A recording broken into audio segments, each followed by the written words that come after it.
This is a quick and simple unboxing video of the new Apple iPad Pro, Pencil, and Smart Folio.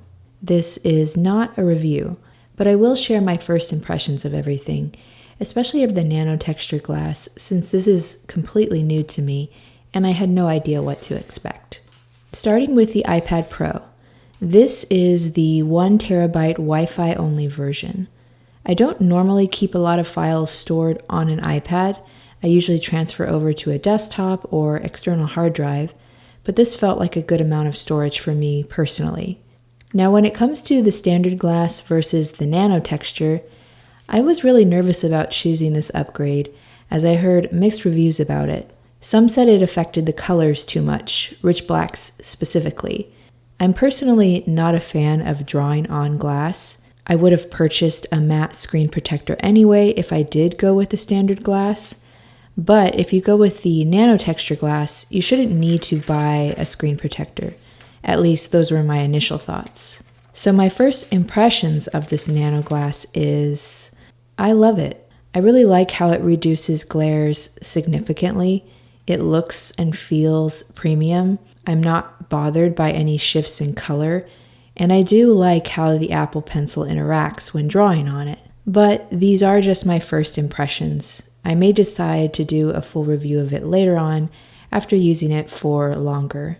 Next is the new Apple Pencil Pro, only compatible with this new generation of iPads. One thing to note, as a designer, I loved seeing all 5 different versions of the package design for this, and I specifically asked for this design with the purple and pink lettering when I picked it up in the store.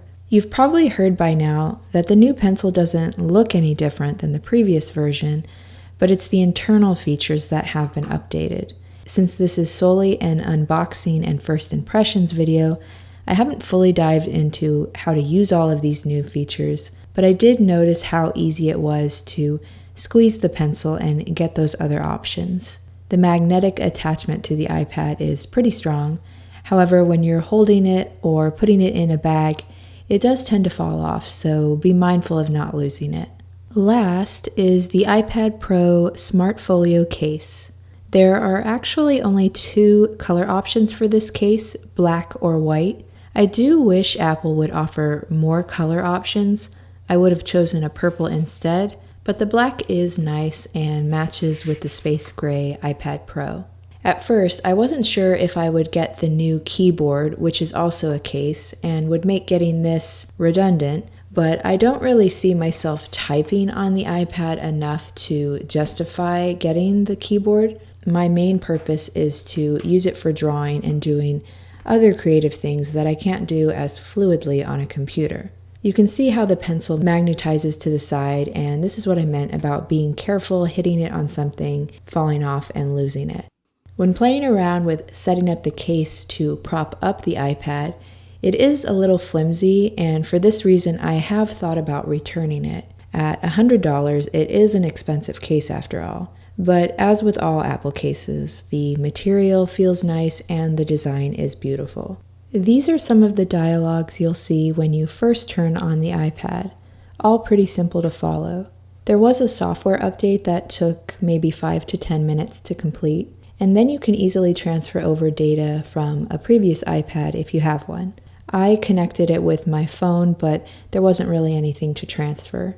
Here are some more close-ups so you can see how the nano-texture glass looks when the iPad is on. As I said earlier, I really love it, and so far I'm glad I chose this upgrade.